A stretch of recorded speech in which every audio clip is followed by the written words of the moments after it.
can definitely... That is a comment that is going to infuriate so many people. Oh man, that was sarcasm for those who... Oh god. Extreme sarcasm, but...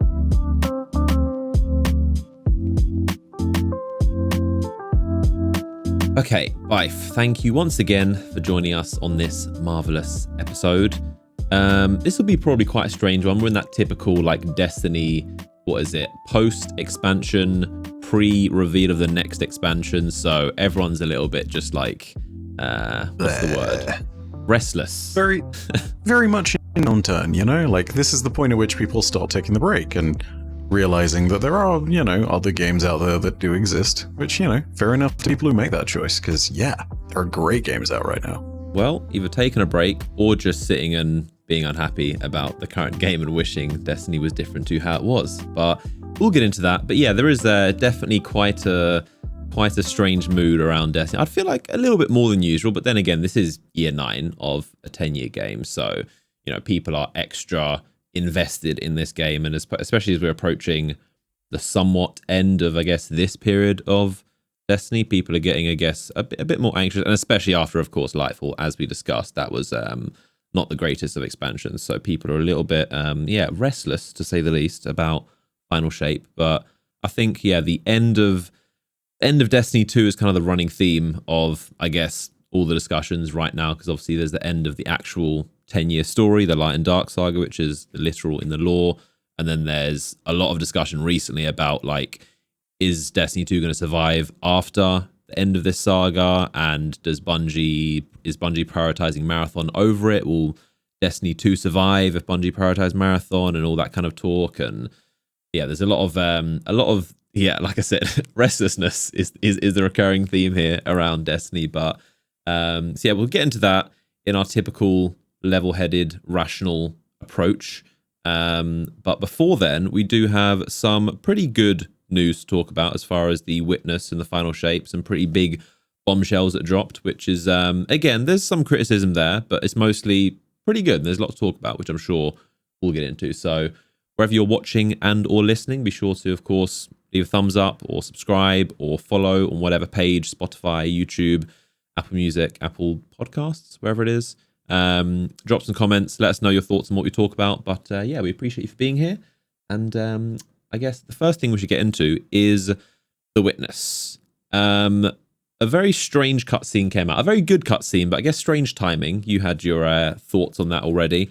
But yeah, it was a good cutscene. Essentially, I mean, the biggest, baddest villain, the main enemy of the entire Destiny franchise of 10 years, had their origin story revealed in a cutscene in the middle of a season, which I think is the main kind of criticism. The recurring theme, absolutely everyone in their Goldfish has said, is, you know, this should have been part of Lightfall.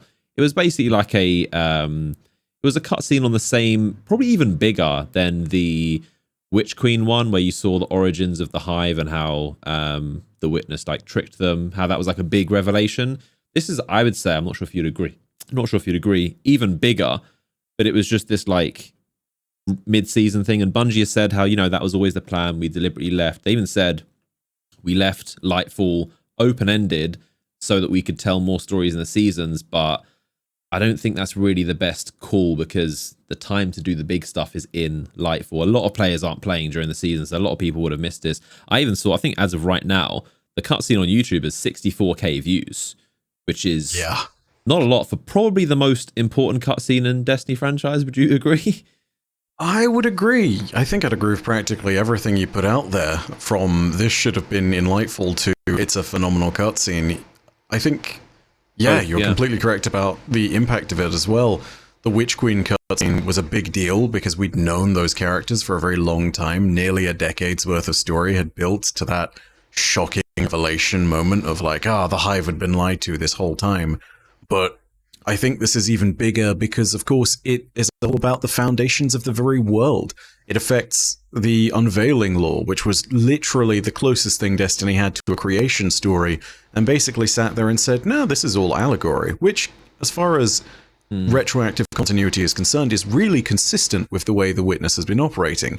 Like, anybody who sat there and took Unveiling at face value in the first place was making a mistake, because as very clear it was just a perspective and that someone there was pretty bound to have a biased opinion. But when it comes to the actual knock-on effect of all of that, and then seeing what the witness is and why it's pursuing the Traveler, and even what the final shape is, all of that has massive consequences.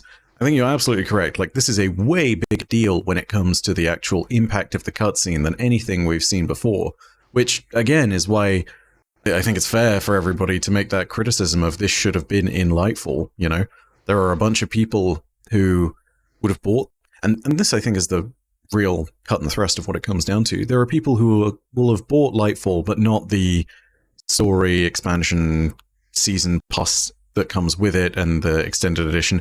They'll be here for the big expansion drop, not for the seasons afterwards. And ultimately, that means they're going to go in and they're going to get to final shape if they come back, and they're going to be like, what do you mean we now know what the witness is? We know what the veil is now too? Yeah, what's going on with this? What do you mean we know how to traverse the portal? Like, you know, they've basically, it feels as though they've taken a few legs off a spider and thrown them into different seasons so that we can go and reconnect them and make the whole creature again. But by that same token, you know, you still cut the legs off the damn thing. You're not supposed to do that.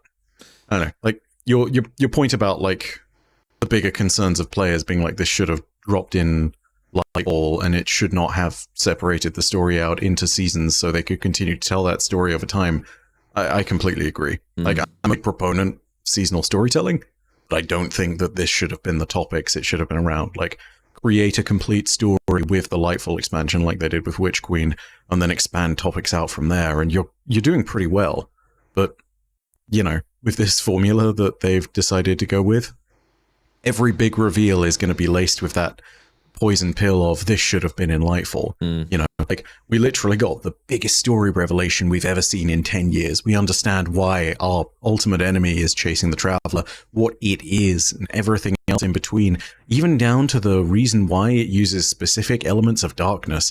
And the biggest takeaway from that is this should have been in the expansion, not the season. It's just, yeah. You know. So, go on. Yeah. I will say, though, to your point again, it's an amazing cutscene. Yeah. It adds a lot of important context, and it absolutely is important for the story, because even if the idea behind the plot is not the most groundbreaking thing in the universe, it's groundbreaking in the sense that we finally have some of the bigger questions of Destiny answered.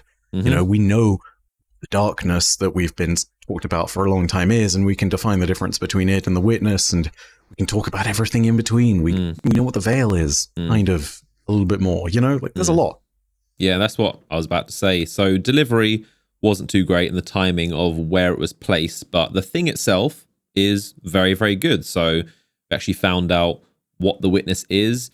As I guess a lot of us suspected, it did seem like it was a collection of multiple people, and that's exactly what it is. Basically, an ancient race that is all merged into one being that is angry, that tried to obviously use the Traveler in evil purposes and combine it with the veil, and then the Traveler said no, and then it started traveling, doing the thing, it left, and then now it's just this ancient enemy that's been chasing it, and that's pretty much where we are, and it's trying to enact some kind of final shape, which we'll get into. But it is it was a very cool cutscene, and it's kind of interesting to just to know what the witness even is. So, you know, you can actually, it is defeatable. It's not just like this, you know, unimaginable godlike thing that you don't even know how, like, is it even a boss? Can you even like shoot it? Like, what is it? But now we kind of know, okay, it's a thing, and there's only one of them. There's not like, you know, a whole race of all of them. It's just one witness that seems to be controlling all these pyramids that are like mostly empty tombs. Obviously some of them have disciples in them, and some of them have like taken, but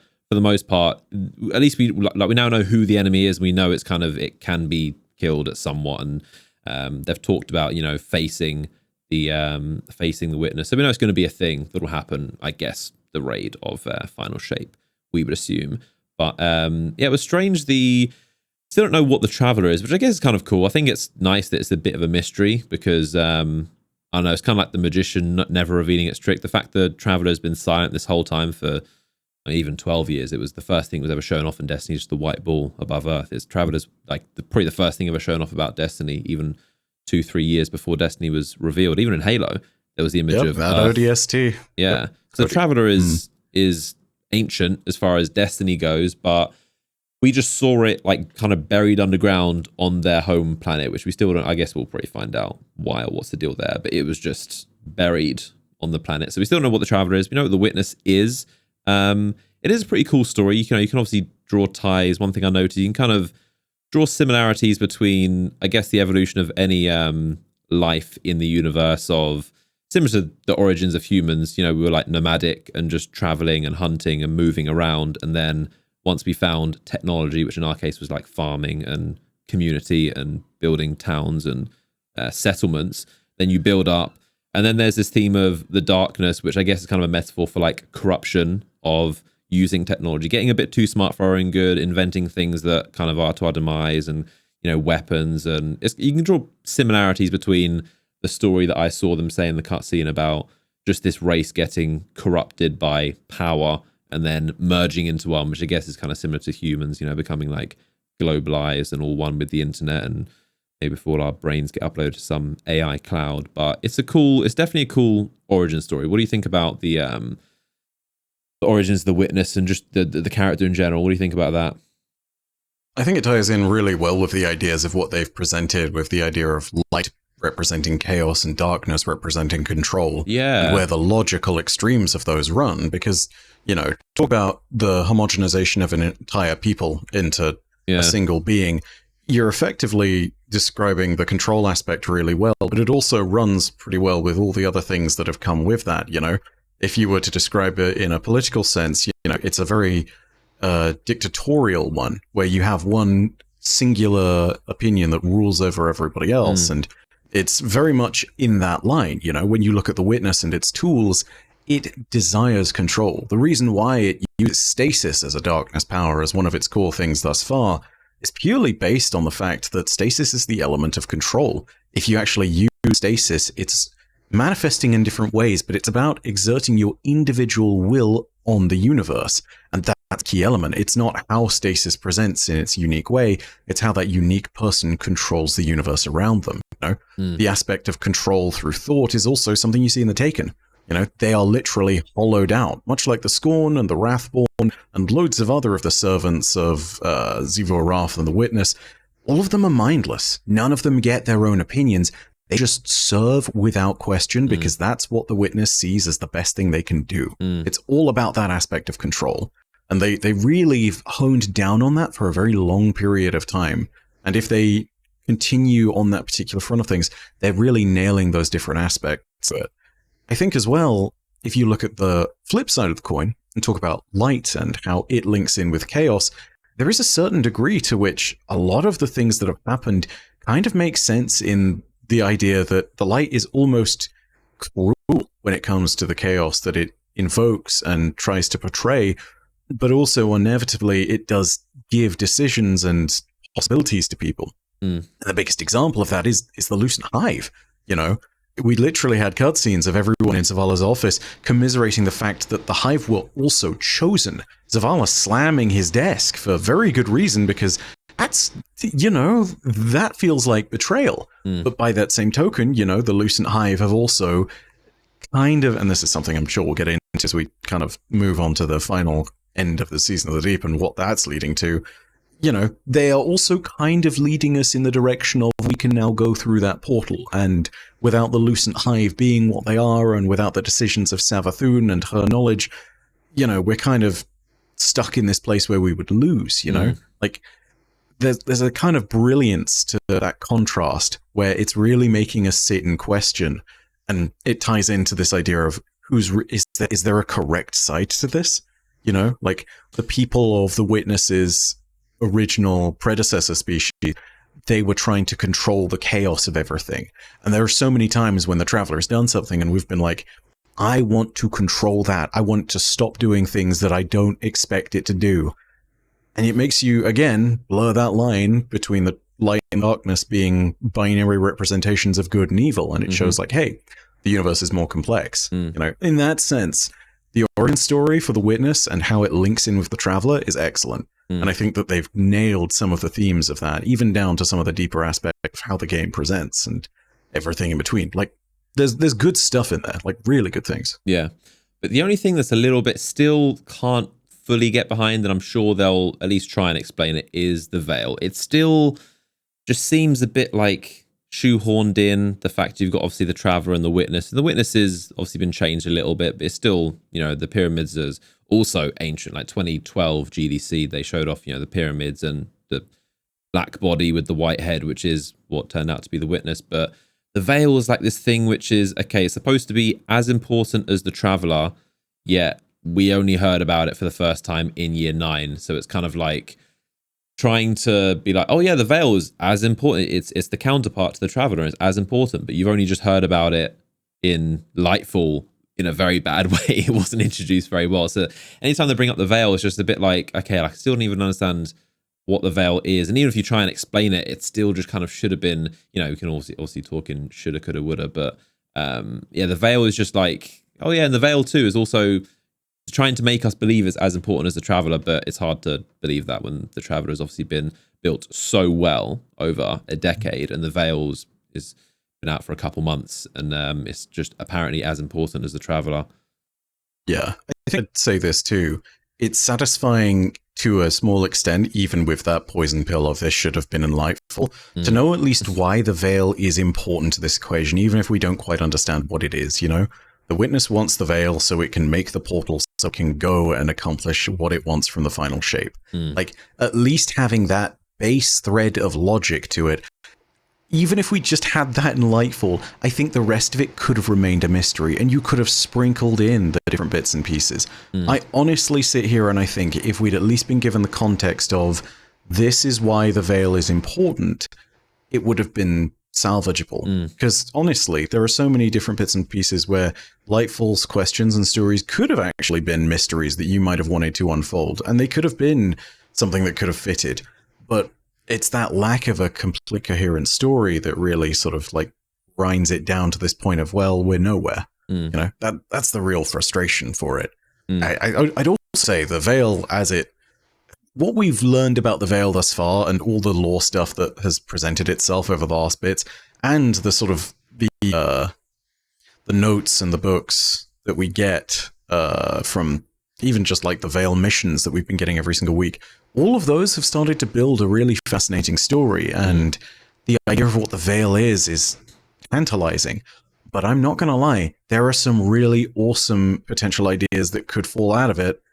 And I really hope they keep running in a good direction with it. It's just, even now, 8 or 9 weeks in, it's still very much uncertain as to how this thing lands, We have started getting some really important details. Things such as how Nimbus is partly built from a modified version of Siva's nanites that's influenced by Vex components, and how every Cloud Strider is technically like is a cyborg human hybrid Vex. Like, that's a big deal. That's no small thing.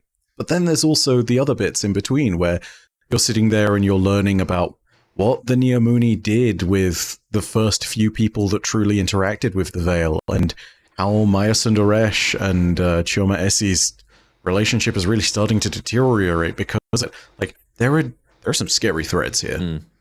I can't help but emphasize that if they keep picking up this pace and direction, it's going to be good. But if we just sort of like don't see much more movement, it's still going to feel like it hasn't completely landed. And that's honestly the worst thing that could happen to the story at the moment. They need a really solid conclusion on that Veil storyline. And maybe they get it, maybe they don't. It's too early to tell, even 9 weeks in, because it's clear that it's not ending. If I'm remembering, one of the devs, they even said that there were going to be Veil like transcripts into next season, which tells me like how many of these things are there? Like, is it going to be one a week for the rest of the year or something? Like, I don't know, but I mean, there's a lot of explain to, so they better get going. Yeah. Like I said, with the whole, we've only known about the Veil since this year. They've definitely got a lot of catching up to do as far as building why we should care about the Veil and why it's significant. There was one cool thing that you've mentioned about the Garden Progeny 1. That does seem to be some pretty cool foreshadowing in Curse of Osiris, which is what, 2017 or 18? 18. No, it's 2017. Yeah, it would have been technically very beginning of 2018, but even so, like, this was not. Was that December? This wasn't Forsaken 2018. This was was like very early January.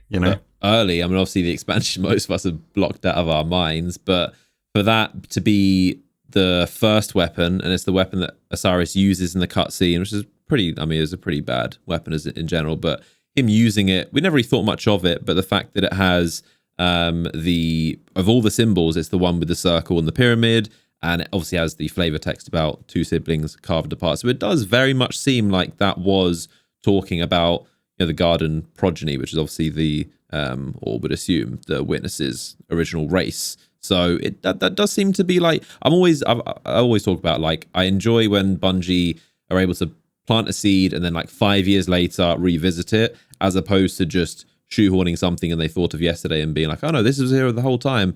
Like when they can, but obviously it's difficult to do, but when they can start a thread and then just years later just make it full circle and flesh it out and be like, oh, they'd hinted at that 5 years ago. That's always cool. So it seemed to be like that.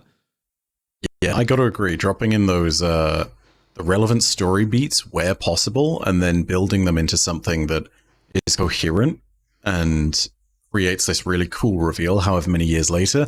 That's really neat. I honestly wish, though, and this is maybe a big ask over the entire thing, because I mean, you know, we're going back a very long way at this point, but I honestly wish there was more of that across all of Destiny. Like, I really wish that we had this ability to sit there and be like, oh my god, they hinted at the Veil in every expansion at least once or twice, and we just never put them together. Like, and the cool thing is that we've seen this before, right? Like the Curse of Osiris thing is one example, but even back in Warmind, just before Forsaken, Telesto and the, I want to say it's the Silver to Hamkara's Grasps released, and both of them were massive hints to the idea that Forsaken was going to release and Prince Aldrin was going to be at the center of the story and Cayde was going to die. They never explicitly said Cayde was going to die, but one of them, I believe it's the Silver to Hamkara's Grasps, told two truths and one lie. And one of them was literally light fades within the prison. And then you look at the Telesto, and its entire flavor text was this coded message from Paladin Orin, which is like an invented construct whenever the Awoken need to communicate something secretly. And it basically sat there and said, like, hey, we found Prince Aldrin. Like, we have him. It described the cave, didn't it? Like the lost sector where he like crash landed into. I mean, that's a totally separate thing, but yeah, no, that was in there as well. Like you could see the Corsairs ship, the I think it was that one on Mars where there was like he crashed, his ship landed on Mars somewhere in that lost sector. Yeah, and the cool thing is they pull all of that into the lore and like they clarify like this is how it got from Saturn to Mars and whatnot. Like they explain all the bits and pieces. I mean, even then, like Aldrin supposedly crash lands on a on something else on Mars and does a bunch of other different stuff, and then crashes a second time, which is where we find his ship. It's like, oh man, you really need to get better behind the joystick. You know what I mean? Like, goddamn. Apparently, he used to be good, but I guess not anymore. But the final shape, I guess we actually know somewhat what the final shape is. You've made a few videos about it, but the Witness, I guess.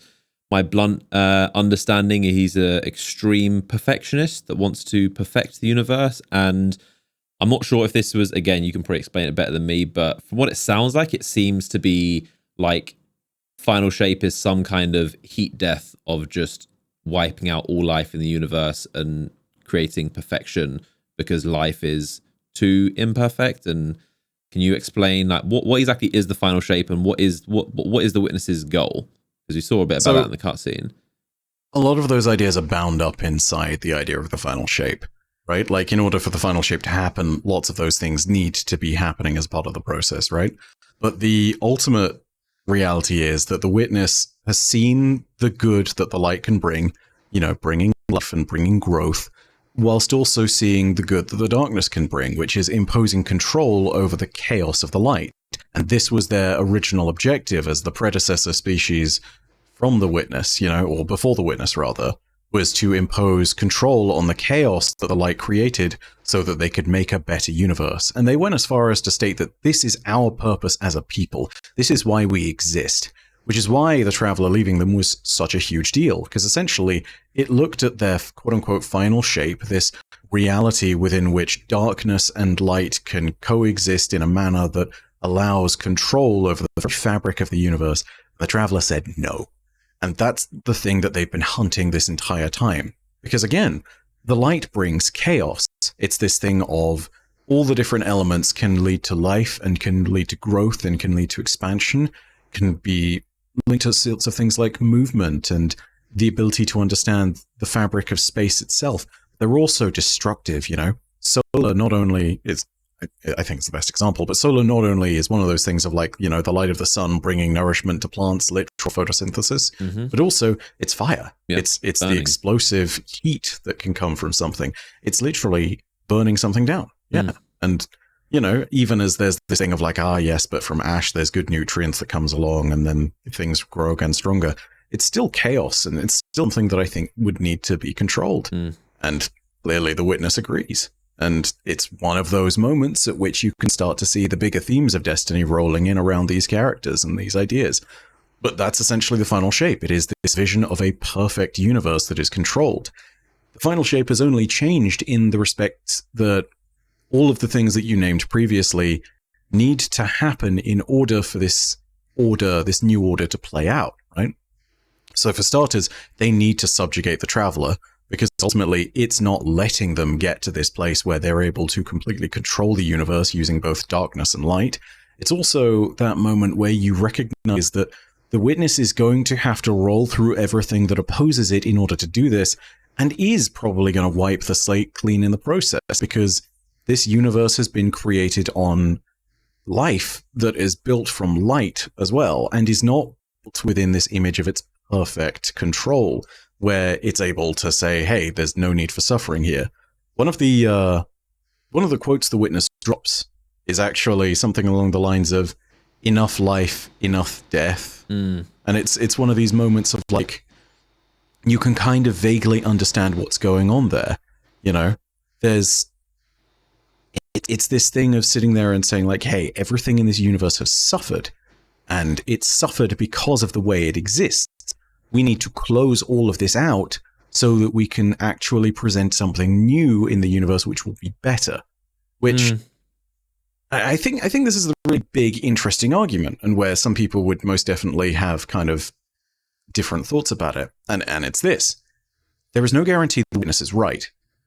Right? Like, they sit there and they see this potential idea, and they have this concept of like, hey, if we were just in control, it would be perfect. But theirs is a perspective, and they're, much as they are an entire species now, they are one part of the entire universe, and they are a single perspective, and they're potentially fallible. So who's to say that they're right? Who's to say that they're more correct than the humans or Cabal or any other living race? Like, what makes the Witness think they've got it so spot on that they can be like, this is the shape of the universe? But it just seems, I mean, I guess maybe its goal is to end life so it can start anew, but then would it like end life including itself, or would it just be the only thing that survived? Like, what is, it's all very very metaphysical and philosophical, but I guess we'll probably find out this kind of stuff. But yeah, and if you really think about it, like, this is a Jurassic Park problem, right? Like, in what sense? You sit there, so Jurassic Park's entire theme is this idea, we're putting all the dinosaurs in a park, we're putting nature inside this construct, right? The Traveler is something that gives life, but it's also chaotic. And the darkness that is being used by the Witness is something that is trying to impose order on it. But the reality behind Jurassic Park is that when that happens, nature and the chaos of it breaks free anyway. You know, life finds a way, as everything said. And there is this, I don't think I've seen anyone talk about it here, but it hits me as this distinct possibility of what if the Traveler said no to the Witness and the predecessors, purely because of this idea that if they did impose their order, somehow it would be 10 times worse than anything where the Traveler's chaos is running free. You know? Like, I don't think anyone's discussed that idea yet, but it's entirely possible that the Traveler is aware that primordial chaos only gets worse when you try to bottle that lightning. Because the lightning then is whirling around inside and is going to break free. And now you don't only just have lightning that has been building for however long, you also have the shards of glass as the entire attempt to contain it falls apart. So, in that sense, I wonder if that's kind of the monkey's paw behind everything that's going on. The Witness believes, perhaps, that it has this perfect control over everything, but it's impossible to actually reach that point without something worse happening. And maybe the Traveler knows that, you know? Like, it's a total shot in the dark as far as everything's going on. Call it crazy spinfoil theory, but, you know, like, that's where it lands, I think. Or I disagree with, I for one disagree with the Witness's philosophies. I think imperfection is exactly what makes life worth living. Of course, life is chaos, but when you have life, you also have suffering. You can't have life without suffering. So you can't just like, he needs to read some philosophy books about, striving for perfection is just a waste of time. There is no such thing as perfect. The imperfection is what makes things good. If things were perfect, then perfection just doesn't make sense. So I'll have a word with him about that. But after the final shape, what were you gonna say? Yeah. As good old Sinan has once said, the pursuit of the perfection is more important than the perfection itself. Yeah, I knew there was a better way of wording that. But yeah, there's pretty much a bunch of quotes that come to mind of just, the strive of the strive to get the thing is better than the thing itself. But yeah, perfection is, I feel like everyone knows like by now, like there's just thing that's perfect. Close to perfect is the best thing you can get. But after the final shape, we did see, interestingly, obviously everyone's always wondering what's going to happen after the Witness has done what it wants to do, or just after the final shape expansion in general. But Bungie devs, in an interview, you've probably seen it, talked a lot about the Vex, and pretty said quite obviously how we're going to hear more about the Vex after this chapter is done. And they even said, I'm paraphrasing, but pretty much that the Vex are like watching two gods battle it out, and then they're going to wait for one to win, and then they're going to do their thing. But the Vex definitely seem like Bungie's escape plan, because obviously they've got time traveling, they've got that pretty much cop out of like most storytelling, especially like the Marvel Avengers, of let's just use alternate timelines because it's a good way. If people die, we can just bring them back from other timelines, or if the Witness ends all life in the universe, we can just use the Vex and imagine a simulation or an alternate timeline where we're still alive, or where we beat the Witness, or maybe the Witness doesn't even come, or maybe we go back to like a pre-Destiny 1, or just an alternate timeline in general. But the Bungie, they're probably, I would imagine Bungie aren't too happy about. I think they probably said a bit too much. But they said very obviously that the Vex are quiet for a reason. Expect to hear more of them after this season. And it also makes sense because we've seen the three other races, the Fallen, Cabal, and Hive, are very just understandable, and they've all chosen sides. You've got the good Cabal and the bad, the good Hive and the bad, the good Fallen and the bad. But the Vex were always separate, just robots. So when all the other races have kind of aligned with good or bad, and they've all just been kind of, the dust has settled, the Vex are always that kind of just wild card. So it does make sense that I would imagine the story is going to continue with them. But they're also just kind of very emotionless robots, so they're not the most compelling villain. But I do also think at the same time, because they're quiet and mysterious, it does make them cool. Like they were, of course, the original villain of Destiny, of the Vault of Glass. They were the kind of the main. When we first saw Destiny, they were the Atheon of the Vault of Glass, where they were the toughest enemies. So they definitely hinted that the Vex are going to be a big part of the future of after Final Shape. I think also it's worth remembering that when it comes to the Vex, there is a well of potential there. Because, yeah, as you say, they feel very underdeveloped. But I think there's also the potential for endless possibility there. Yeah. Because you have this well of intelligence that spans literal planetary networks. It's so huge that it breaks through time, and they have installations out there beyond our reach, far out in the stars, such as Volantis 2082, which is literally an entire star that they've captured and just built a massive station around to effectively create infinite materials. They've been feeding this thing extra resources so that it can keep functioning beyond its natural expiry date. And when you sit there and you realize that's the intelligence we're dealing with, suddenly you sit there and you start to think, okay, so what if a single mind emerges dominant from all of this? What does that look like? You know, are we suddenly looking at sort of a sovereign over the Reapers kind of situation from Mass Effect 3? Are we looking at something kind of like Skynet, you know? Is there an ulterior purpose to it? Can we even understand this thing? And when you also think about the fact that it can calculate time and the future and different realities that it's capable of simulating, all of a sudden the Vex become this really terrifying threat again, especially when one of the bigger chess pieces moves off the board and creates that power vacuum. So, yeah, it's a totally logical direction to go.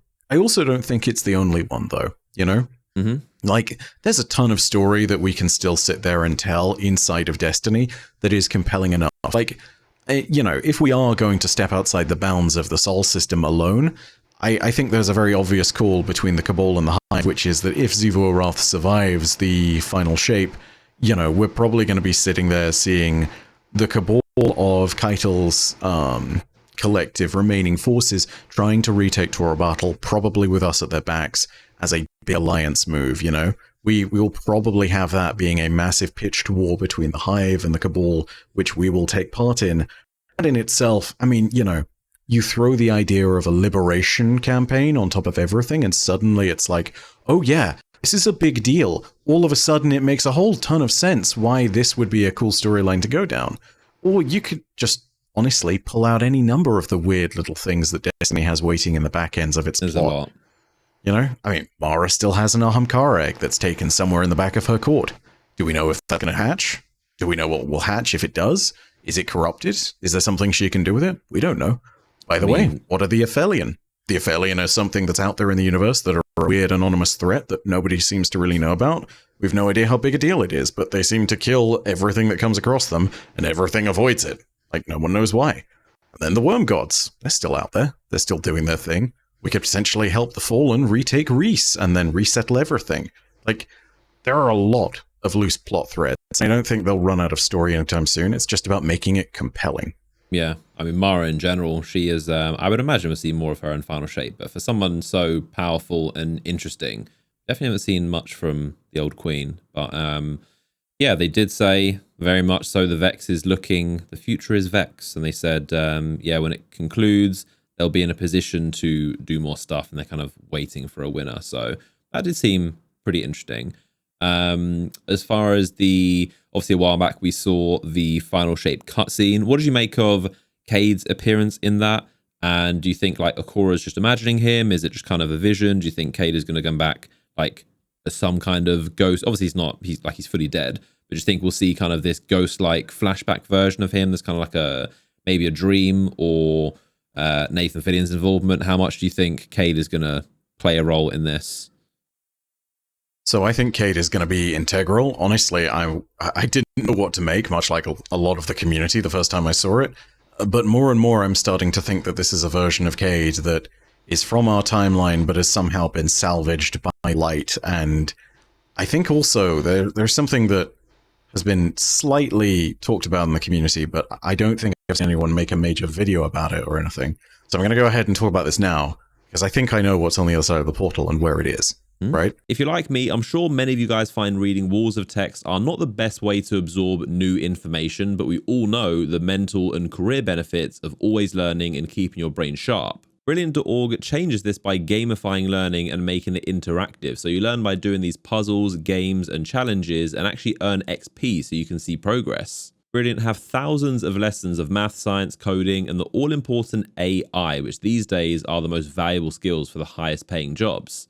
So you can select your comfort level, and it will tailor the courses for you, whether you're a complete beginner or you're already advanced in a topic. And as you can see, the visualizations make it super easy to learn as it's gamified. So you learn by doing and not just watching or reading. So using this link, you can actually try everything they have free for 30 days. And the first 200 of you to go to this link will get 20% off Brilliant's annual premium subscription. So brilliant.org/unknownplayer, and you get that free trial plus a discount. Thanks to them for sponsoring the episode.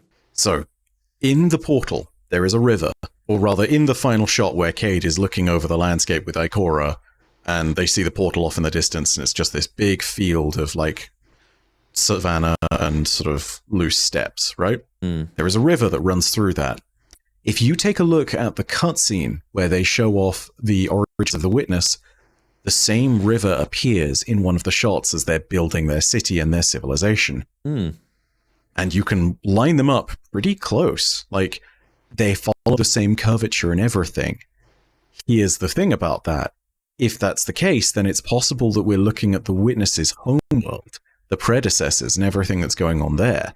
And at that point, that tells you kind of what's going on. It explains why the initial science team from Niamuna seemed to speculate that the portal was somehow an Einstein-Rosen bridge, in other words, a wormhole, which can be used to travel back in time. This is one of those moments where you could potentially lay down the theory of the Witness is going back in time so that it can find the original version of the Traveler and then impose its will upon it there so that it can create that perfect universe, so that it can go back before any of this stuff happened and create a better version of the future.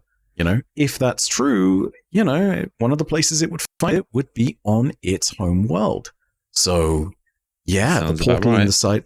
It's a really weird theory. I need to make a proper full video on it, explaining the different bits and pieces and going through it. But, like, yeah, if that's where everything is, all of a sudden we have a really awesome thing that's going on in the final shape where we are literally stepping back in time. But also, as far as Cayde is concerned, I mean, the big thing that stands out is the energy that's kind of like coming from behind his eyes and through his mouth. Like Light. people, it looks like light. You know, the two big contenders are taken energy or light, but I don't think it's taken energy because there's no shadow in there. Yeah, it looks like very much like light. So, and if it's inside the Traveler, I'd imagine it's some kind of light realm. Yeah, it did seem like light, but obviously because of that and because the way that him and Akora were talking, it did seem like Akora just got there and then just having this conversation. They haven't been there for a while, and he's like catching her up. So it does seem like he's like a temporary, non-permanent figure. It's not like she's just found the real Cayde, like in heaven or whatever, just inside the Traveler. It does seem like some kind of light version, or maybe it's the Traveler's way of communicating. Maybe inside that realm, the Traveler can make these projections, and those projections can then speak to us. Or how Akora even got in there, that's another question. I guess we're all going to go in there, I would imagine. But she's just like in this new world, which is interesting. I think, I guess then we add Cayde to the long list of potential contenders for what is Alpha Lupi, right? Yeah, yeah. I mean, that's a throwback. Big throwback, but man, that list is long and obscure. Yeah, but Bungie's got, they've got, as we've said, they have got a tough job tying all of these threads. There's a lot of threads. They're going to try and do as many of them as possible and to try and make them make sense. But yeah, they've got a tough job on their hands. And then as far as obviously we saw Season of the Deep, which was mainly to get the piece-by-piece origin stories from the big fish to what the witness is, and obviously a lot of stuff about Xivu, who's become quite a big enemy. And yeah, Xivu has, been properly fleshed out, and they're definitely trying to introduce her.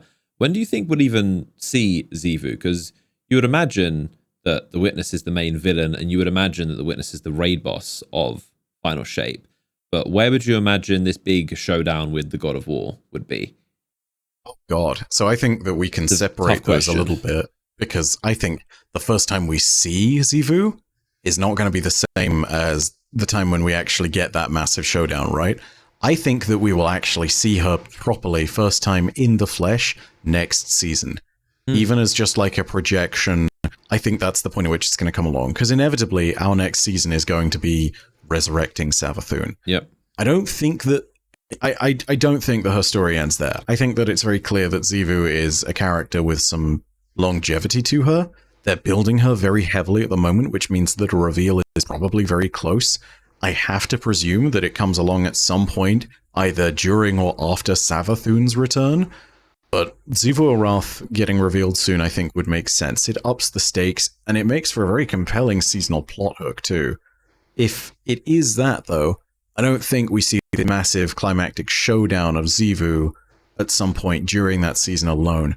I think that you have that spanning out further across.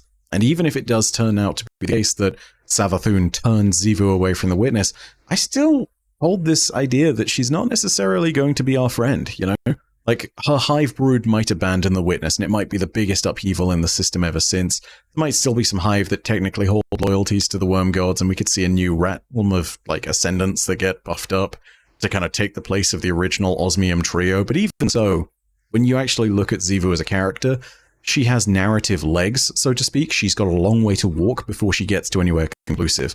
Like, we had 5 years of build-up with Savathûn, and then we got Witch Queen, and now Savathûn is back in the story again. Like, Bungie's not just going to take... Yeah, Bungie's not going to make Xivu a single seasonal villain that just dies at the end of a season as Savathûn does her thing and tells us how to get through the portal. That's not... I'd bet my entire career on it, practically, and God, I hope those words don't come back bite me, because please, Bungie, don't do that. But yeah, if that is the case, Xivu will inevitably have her own path to carve, And I still think that there's a potential for her being an enemy in the future, because she still took over Tora Bartle and still beat back the Cabal, and there's a lot of people out there that have a lot of beef with her. You know, like, there are many reasons that we should still be fighting Xivu, even if she ultimately withdraws her forces from the Witness, you know? I mean, even down on the base level of, like, take a look at the Elixni and their conflict, you know? The Elixni have seen the House of Salvation turned to mindless Wrathborn. They are in that point where they are seeing their own ranks corrupted and hollowed out like tools for the Witness's purpose. That's an entire Eramis versus Xivu Arath plotline that we haven't seen yet. That I would love to see. And it's just not quite there, right? That, you know, there are some wild cards going on without this entire story even being considered. And honestly, we need to just wait and see what unfolds. But Xivu's story is not done. I would stake my bet on it that even if we do see a reveal of her next season, we're not going to see the last of her story for a very long time. I would hope so. But yeah, I mean, even Savathun coming back isn't a surprise to most of us. They did set that up pretty perfectly with her body still being there, and then Amaru disappeared. So we would imagine the next steps are to go find Amaru, get Savathun resurrected, and then... But a Bungie narrative lead did say that she's not going to be a huge part of it, or it's not going to revolve around her. They said that...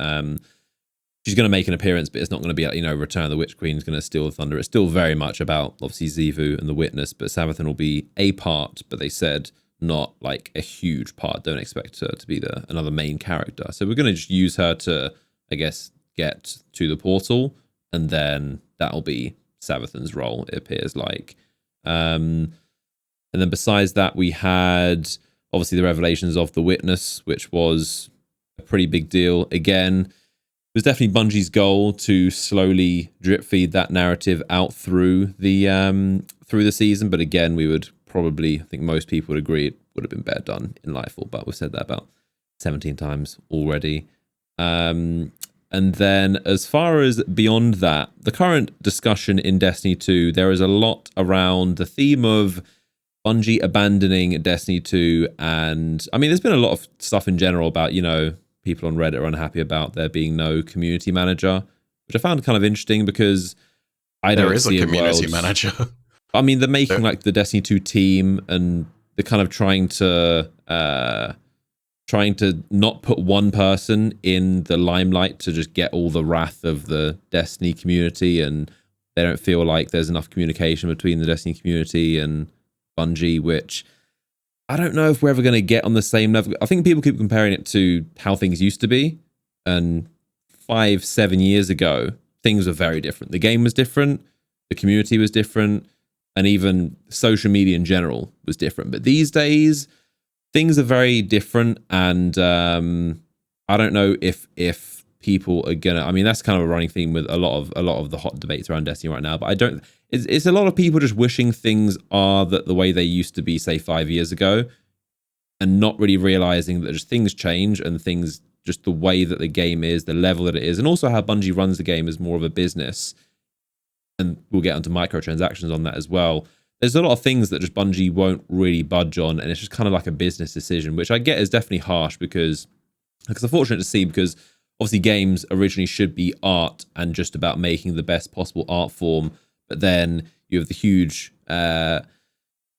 clash between the business, and you can't have any art unless the business is profitable, making money. So you do need the business, it's important. But when the business goes a little bit too far and starts crushing the artistry of the game, that's when there's a lot of discontent. But yeah, there's a lot of talk about in general is Bungie giving enough attention to Destiny 2, and then obviously PvP, and there's too much being given to Marathon, which we'll talk about. But yeah, what are your thoughts on... I said a lot of things. What are your thoughts on that kind of general community sentiment at the moment? Yeah, I chuckle at the idea of people being like, I want it like it was 5 years ago. And I'm like, there was a lot 5 years ago, but I would remind people that 5 years ago, we were at this point just moving into Warmind. You know, like, I get it. People still crave the days of Forsaken, but even Forsaken was a huge moment of burnout for me in particular, because the grind of the game was, I'm sure, very fulfilling to a lot of people, myself included. I got to the 3rd highest light level on the first week of Forsaken in the world as far as Destiny Tracker knew. So, like, I was with you as a grinder. Like, I get it. But by that same token, not everything was perfect back then either, you know? Like, I remember so many people sitting there and complaining about all the different bits and pieces and facets. And I guess what it comes down to is, you know, same problem, different time. I'll use the more polite version of that phrase, I guess. You know, we're in this place where yet again we have a lot of negative community sentiment, and I won't, you know, I chuckle more for the fact we've come around to this point again. Not that the community sentiment isn't correct, because yeah, there's always things that can be improved, and there's always a lot. But I've been doing this for a decade now, you know. And it's not to say that things like this shouldn't be improved and that feedback shouldn't be given. I think I laugh more at the idea that it's the pattern, you know, like, we repeat ourselves over and over again, and history, especially nowadays, seems to repeat itself so much because we seem to be blind to what's happened in the past. Like, Groundhog Day. It's Groundhog Day, yeah. And I think the important thing to remember is that we're on the path that brings us to a better place. You know, like, if we ultimately keep doing as we are doing and offering critique and showing the way forward as far as what we want from the game and how we want things to be structured, that is ultimately what's going to drive Bungie back into the right place. But by that same token, you know, it's not the first time I've seen people sit there and be like, I'm quitting Destiny in droves. I grant you, this time it feels very different. Yeah, there are a lot of people who sit there and like, okay, this is coming close to the end of the saga. Bungie needs to do big things with this. I absolutely agree. You're like, you know, we're looking here at this moment where Destiny's story is about to reach a climax, and it's hit a massive stumble out of the gate of its final chapter. But I also sit there and know that there is a team furiously at work at Bungie, and that it's not purely something which has gone on deaf ears. Like, I'll level with you. I take my word that I know that the devs inside the studio not only know about the criticism, but also are feverishly working to adapt to it. Like, this does not fall on deaf ears, at least as far as the narrative side of things is concerned. PvP is another beast, and I almost think it's like a separate conversation. But oh yeah, when it comes to the like actual PvE game, telling their story, getting their narrative done, Bungie will hear the feedback from this year and be like, okay, we're never doing that again. You know, they will have already heard it and they will be making changes accordingly. Final Shape's not done, you know, like, there is still time to work on it and finish things out and change the bits and pieces that might not necessarily work. Like, this is still the time. It's really disappointing to see something like that after Witch Queen landed so well, but ultimately, you know, sometimes you hit a foul ball and sometimes it doesn't work. I'm astounded that, you know, this was the decision, but ultimately it's also one of those things of, this is why we now need to give feedback. We're in that part of the cycle and process. I also want to... It's also very fair, though, for people to sit there and be like, we've done this cycle 3 or 4 times now. When will they ever learn? You know, at this point, people getting fed up of having the cycle of sort of like growth and then, you know, failure. You can only ride that thing so many times before you get sick of it. You know, my career is here in Destiny, and I've always played the game for 10 years. So, like, I'm here. You know, I'm here for the long haul. I've seen a lot more people drop off in this particular one than in a while. And I don't mean that to be doom and gloom, because as it stands, the player numbers are actually higher than they've ever been. But even so, it's like, these are core players whose opinions have resonated through the community for nearly a decade. And those opinions, they matter, you know? Like, 10 years ago, they were playing the alpha and the beta after they saw E3 release the very first look at Destiny. Like, we're in that space now, you know?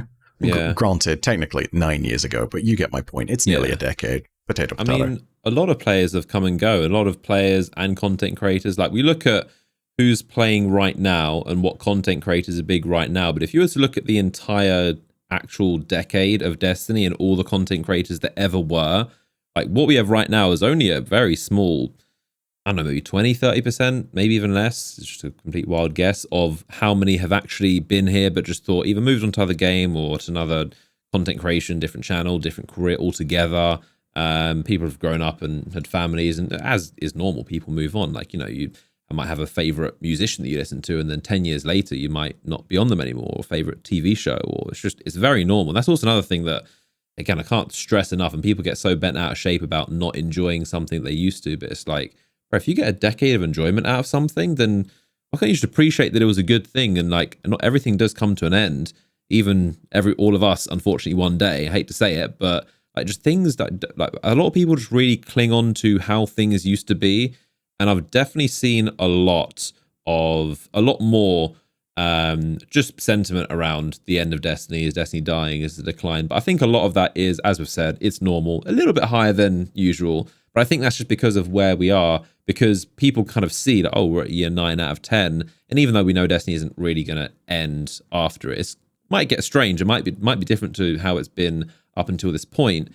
But a lot of people kind of having a bit of a existential crisis for like, oh wow, this game that has always been the constant, reliable, always been there, is actually going to be kind of changing and coming to an end. And I don't even know what that's going to mean for, you know, if as just a player of the game, like having your favorite game kind of come to an end might be sad, but then also if you're a creator, your livelihood and knowing this game, like, oh, I might get like a fraction of the views if I go pay this other game. If this game that pays my bills isn't around anymore or changes to a model that I can't make content, then that's definitely what's fueling a lot of the concern. And obviously content creators have the loudest voices, so you're going to hear about them a lot more than people on Reddit, people on Twitter. So it's as always, the vocal minority. But then again, by that same metric, there's a lot of, the player numbers are very healthy. At some points they're higher than ever, at some points they get low, but Destiny's definitely not dying. It's still one of the most played games on Steam and on everything else, and there's just a lot of quiet new people who would have joined recently who just play the game, and a lot of I think a lot of the noise comes from players who are older in the community, and obviously no one's opinion is more or less valid than the others, but there's just a strange mix of players that have been there for a decade and players that have been there for a year, and in some senses the game is definitely losing players and losing old school players, but in other senses they're being replaced by new players, and it's definitely unfortunate to see. But on some levels Bungie doesn't really care, because they can't try and hang on to, it's impossible for them to try and hold on to old customers or players or whatever you want to call them forever. They have to just make a game and just hope that whoever enjoys it can. They can't, it's an impossible task for any creator or Bungie or artist to try and hold on to your old audience. So on some level they're kind of just letting go and be like, listen, this is the game that we want to make, and this is the game that we physically can make. This is what is profitable business wise, and this is our vision of Destiny. If you don't like it, then unfortunately it won't be for you, and if you like it, then great. And obviously I'm not saying I agree with all of that, but sometimes you just have to be objective and just think about things the way they are, whether you like it or dislike it. Some things just are, and you can't really change how a billion-dollar company works and how they operate their game. I think it's, as far as the community sentiment currently, a lot rests on the August showcase. Sure. And being before then is definitely a big reason, because no one knows what's to come. I'm sure after that things will be a lot better. Yeah, I've seen so many people sit there and say that it's a make or break moment for the franchise. The reality is all of these showcases are make or break moments. Yeah. Like, I heard people sitting there in the discontent after Beyond Light, sitting there and seeing that the Witch Queen showcase was going to get announced. And back then I saw a few people sit there and say this feels like a make or break moment. There is definitely a lot more credence behind it now, given Lightfall's very dramatic fall from grace. But by that same token, I sit there and realize that, there are a bunch of other factors contributing currently to the discontent. So, yeah, there's a lot riding on this, but it's certainly something else this time. It's a very different, multifaceted beast. Speaking of which, eververse. Eververse. Right? That has been another burning topic. I guess it all stems from really Asdacross's video. He made a video that just caught a lot of steam, and I mean, it's like he didn't really say anything, definitely a few points which were very interesting, but he didn't say anything that we didn't already know, but he just, things that had slowly built up over time that we didn't really notice, he just collected them all into one thing and being like, this is the state of how Eververse is. And obviously a lot of people have disagreed with a lot of what he said, a lot of people agree with a lot of what he said. It's been very controversial, which is obviously what helped it be spread so much, because a lot of people have different takes on it. But he definitely raised a lot of good points about this. It's like the slowly boiling lobster analogy of it's been like 7 years since Eververse came and Taken King.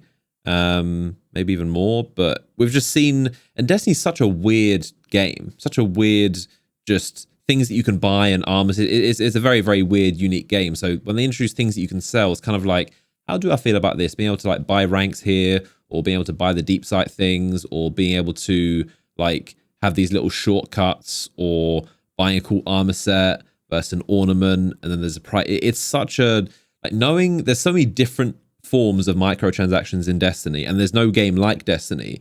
You can't compare it to another game and really know, like, how do I feel about this? Is this pay to win, or is this too expensive, or is this, because yeah, like I said, you can't compare it to another game to know like what's fair and what isn't. And there's so many different forms and different versions of these microtransactions. It's tough to know, like, okay, what's really going on here. But yeah, that's been a big topic of discussion recently. Yeah, I think that a lot of the points that Cross raises in his video act as kind of like an alarm bell, and rightly so. I agree with a lot of what Cross actually has to say in that. Yeah, me too. And kudos to him and the team for putting it together. There's some which I don't think I agree with, but even so, whilst I agree with a lot of the take, I think where I stand is this, right? Personally, I don't think it affects me that much, right? Like, as someone who's bolted on and will buy all of the major content things and will dip into the eververse to get the things that I want that look cool, I've certainly spent my eververse money, and I'm certainly, if you want to look at it that way, a part of the problem. It personally does not worry me. However, it's one of those things where it does very much worry people like Cross, and it does very much worry people who don't immediately have the ability to purchase those expansions. Needless to say, every time I buy one of these things, it's going to end up being something I have to buy for my job, so it's a very different kind of purchase than someone who's doing this for leisure. Mm-hmm. But at the end of the day, it comes down to this.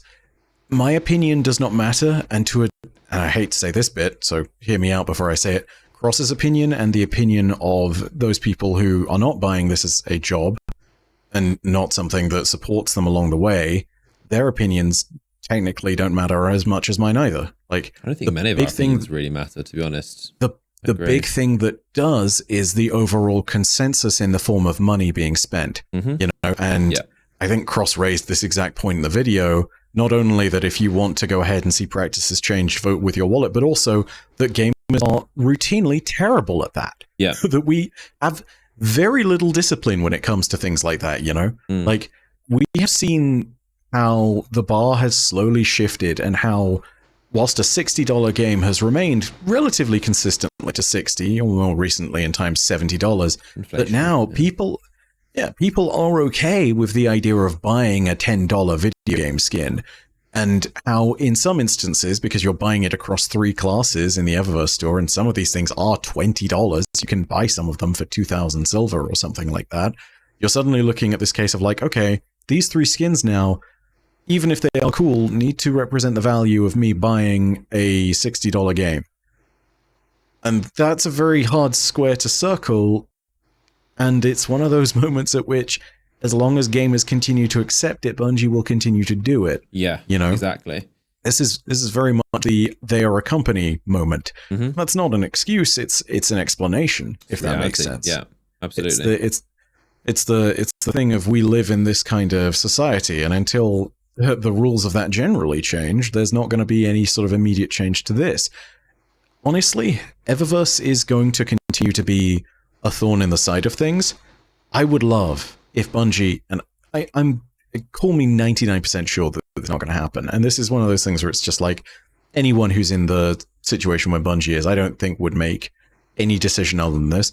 I think Bungie will remain what its model is. I would love if they toned down all the microtransactions and made things a lot more respectful. I would love if they had this really sort of positive community that was consistently celebrating the sort of like value they got out of the game and the joy that they found of it. The constant comparison is Final Fantasy XIV, Okay. They literally have the copy paster talking about how their players are evangelists for their game. Have you heard of the critically acclaimed MMO, whatever, the copy paster at this point. The overall thing for it, though, is that community is way less monetized than Destiny's is, and it's a roaring success every time, and I've never heard anyone say a bad thing about this current version of Final Fantasy, where it's before they had the thing where they basically rebuilt the entire game. Like, Destiny is not that. It flows on this chaotic ebb of constant praise that rises and criticism that lowers. And a lot of that is due to the fact that the players, this term may seem reductive, but they are nickeled and dimed for a lot of the cosmetic stuff. Mm-hmm. But yeah. Also, Cross makes a very good point there for the idea of this is just cosmetic. When cosmetic things are a main part of the content, it becomes less of a thing of, oh, cosmetics aren't a problem, and it becomes a thing of, no, this is the problem. The events in particular are the thing that I think stood out to me in that, where events have now sort of morphed into this thing of you have the opportunity to spend money on these things for the most part, and the rest of it is maybe available, some of it, I say some of it, most of it, as bright dust items in the store over these 3 weeks. And by the way, there is a gameplay component tacked in here. Yeah. It really does not feel like the main effect of it. But also the limited time thing is a huge factor in that kind of incentivizes you to, oh, I better get this now because this, limited time thing. Yeah, I hate what they've... I'm just going to be honest. I'm so sorry about it, but I hate what they've done with events. Yeah, I'm glad... Very little interest in them. Very little. And they're the same ones. You got the Solstice, you got the Festival, you got the Dawning, and it's just very Guardian games. And they're just so... players like us, we've been playing them for... some of them are around for 5, 6, 7 years. They're just very... the Dawning for the however many time doesn't, or it's like, oh yeah, the Dawning, but I mean, there's a couple good pieces of loot, but yeah, they're very much, just vehicles for microtransactions. That's it at that point, and I'd be okay if there was some actual other gameplay centric activities to it that we could do. Like if there was more focus on like, hey, do these things to get the activity. But a lot of the time, it's not necessarily that. Like the core advertised bits of loot and the things that are absolutely the biggest drawer of whatever the event is, it's sort of thrown there up in the front, and they are the microtransaction heavy cosmetics. And it's just, it's not completely fair to sit there and say that's all everything events are. Like, sure, the achievements will give you materials and useful bits and pieces for your Destiny career. Yeah.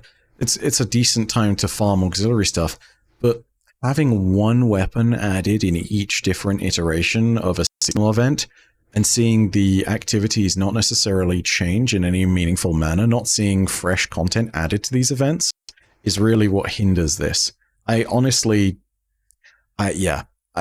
Fresh content, it's always been what the community's wanted. Microtransactions are not fresh content. A new weapon does not count as fresh content anymore. People are not willing to put up with the idea of, hey, the big hype for Guardian games this season is Taraxipose, the first Strand Scout Rifle. Sure, you can get some fun rolls on that, and sure, it'll be a hype weapon for a little bit. That's an entire event around one gun, basically. Joy to those people who got the title as well from last year, And how many guns are there in Destiny 2? Literally well over 2,000. So it's at this point, it's like, I don't know, a scout rifle or a fusion rifle. It's like, it's not. If it was 2014, where it's like a new thing, is like, oh, that's interesting. But at this point, it's like there's so many weapons. It's almost hard to tell. There's so many exotics and good ones too. It's not really too much of Bungie's fault because when you've had a game going for so long and so much loot, there's tough competition. But as far as the vote with your wallet thing is interesting, but I think what a lot of people don't realize is that it goes both ways. The whole vote with your wallet. There are people who will vote with their wallet as in trying to essentially boycott something and not want to give their money. But then there are also people voting with their wallet that are what would be classed as whales that are spending lots of money. They're also voting with their wallet. So it's like, yeah, you can vote with your wallet and abstain or try and boycott something, but you're going against people also voting with their wallet. Unfortunately, the amount of people that vote with their wallet generously is far, far, far greater than the people who it's again, like, it's kind of like the, just using example numbers, but like the 10% of the vocal and hardcore community that would be on Reddit and Twitter and voting with their wallet. So yeah, you might like do a very good job voting and not giving your money against something you don't agree with, which is obviously fair enough. Everyone's entitled to their opinion. However, you're outweighed by the 90% of people who are just casual players. They hop on like, yeah, I'll chuck $20 for a skin, or yeah, I'll just like buy this, and they just don't really pay attention. So voting with your wallet goes both ways, and there are people that it's a very tough battle against the majority who aren't as careful with how they spend their money. And again, they're not wrong either. However you want to spend your money, if you want to just buy a bunch of skins, if you want to spend thousands on Destiny or any game, CS:GO skins or you name it, voting with your wallet is a lot bigger than just the people kind of boycotting, I think. Yeah, I think it's fair to say it unfortunately applies to the whole field, because whilst buying a skin may be a thing, it's one of those things where definitely playing into it has caused a less respectful view of what the consumer will accept.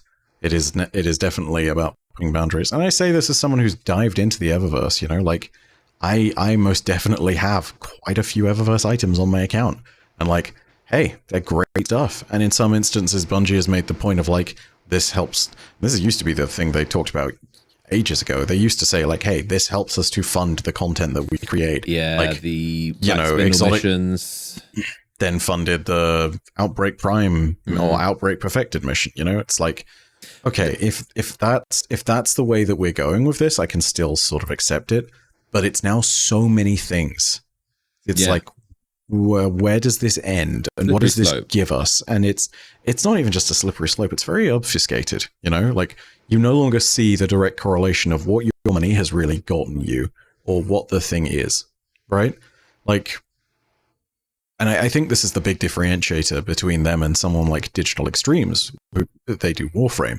It's been a while since I've dived into that community, but the consistent relationship between the developers and the free-to-play / paid players is that their game is entirely free-to-play. You can get everything, even stuff which allows you to earn their premium currency of platinum, because you can farm items and then sell it for platinum. In that sense, the economy is kept very consistent. And it's one of those moments where it's not seen as a thing where people are demonized for buying platinum in the same way that people in Destiny are demonized for buying silver.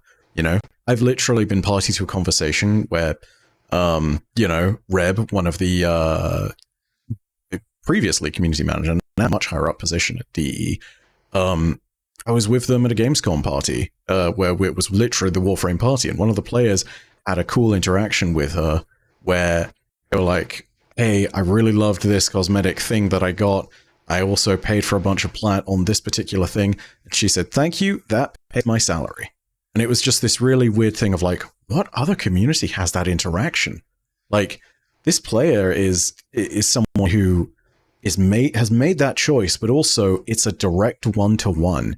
Like I say he, I can't remember if it was he or she, but they literally had the direct moment of like, I bought this thing knowing that it would support this company and that everything else that I got from it was free.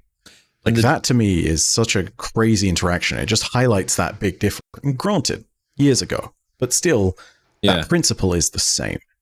Yeah, there's obviously the difference is with Warframe, and because Destiny's a weird one, because obviously it started off as a original, you pay $60 a game that you pay for. Warframe obviously started as free to play, but where Destiny is weird is because it's technically a free to play game. So now they've started to do things other free to play games do and be like, oh yeah, we're free to play. Of course we're going to like sell microtransactions. But in reality, it's like, well, you're not really free to play. And like, as Cross pointed out, it's more like free to try. Like there is a free to play version. It's like Destiny Lite. There's a free to play version of Destiny. You really can't do much. You can get the very base experience, but you're not going to get the new content or the fun content. And it's really not Destiny if you play the free to play version. But there is a free to play version available. But because they are under that category, technically a free to play, they get to do a lot of the other practices that real free to play games, which are a lot more aggressive. But Destiny's kind of like playing both sides in that sense, which I do think is interesting. And then there's other stuff such as, obviously the deep sight on the season pass, that is a little bit, but I think I'm just going to say it full stop. That shouldn't be there. That should be something you earn in game. That seems like a very...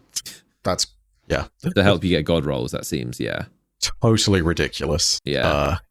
I can imagine them maybe tweaking that. That's something that they could probably tweak, and it won't really make much of a difference to their bottom line. But then there's other things which I don't know if many other people take too much offense to, but I just find it a little bit just against the general principles of game developing, but basically allowing players to skip boring content or boring grinds, such as being able to buy the season pass ranks up to 100. It used to be like a catch-up mechanic towards the end of a season where you can pay some money and buy and catch up and buy the season ranks, and they push that timeline closer and closer to the point where now, off the bat, you can just go 0 to 100 if you just want to drop $100. And yeah, it's a PvE and there's no competitive advantage, but you are just basically shortcutting a lot of the fun, and you're able to, there is a lot of loot in the season pass, but it's a little bit strange. And then also in Lightfall we saw where you can pay to skip the campaign on your alts, which is, it's a bit just kind of like, I don't know. That should be free. Oh yeah, like, for sure. But it's just kind of like, you can't design something that is, and I don't think they do it deliberately. I think it's something they do after the fact. They don't deliberately make, like a lot of people did say, like speculate, oh, they deliberately made the Lightfall campaign bad so that you have to pay to skip on your alts. Like, no, they obviously would have set out to make a good campaign. It just so happens that because it was bad, they are going to benefit. And I don't know when the decision was made, but because it is bad and a lot of players will want to skip it, now a lot of people are going to want to pay to skip it. So I'm gonna nip this one in the bud and say that it seems like a compelling argument from the perspective of an individual player who's looking at that, but I can guarantee you there is absolutely no in hell that Bungie sat there and made that as a deliberate decision. The amount of money that they lost from people hearing that Lightfall was not a good expansion and therefore not buying it way outweighs the people that would have bought it and then paid to skip it once, maybe even twice. I'm sorry, but it's not a good business plan. Not to mention sit there and think about Witch Queen, right? Like, Witch Queen had a great campaign. Sure, you didn't necessarily have the campaign skips, but the point is those players bolted themselves on at that point, was the hope. Like, yeah, sure, it's a rough New Light experience, but for every player that bolts themselves on, Bungie is a new Eververse customer. Like, that argument in particular is ridiculous. Yeah. Sorry, it's just it definitely wasn't the intention of, let's make a bad game so that players have to skip it, but it just worked out that way, that they did happen to make a very weak campaign that you would want to skip, and they monetize it very heavily. But in general, just and this is obviously backseat developer ideal world speaking, but ideally you make a game so that there's no content that players would want to skip or have to pay to skip. It should all be fun, and I want to play the campaign for the third time on my alts. I don't want to just like, oh, do you want to, I don't know, it's just a bit strange for the art of, it's, I don't know, it's like a musician making an album and being like, oh, do you want to like pay for me to like cut out the bad bits or the boring bits or just skip past this song? It's like, well, ideally you'd make a piece of art that people don't want to skip through and have to pay to get the more concise version.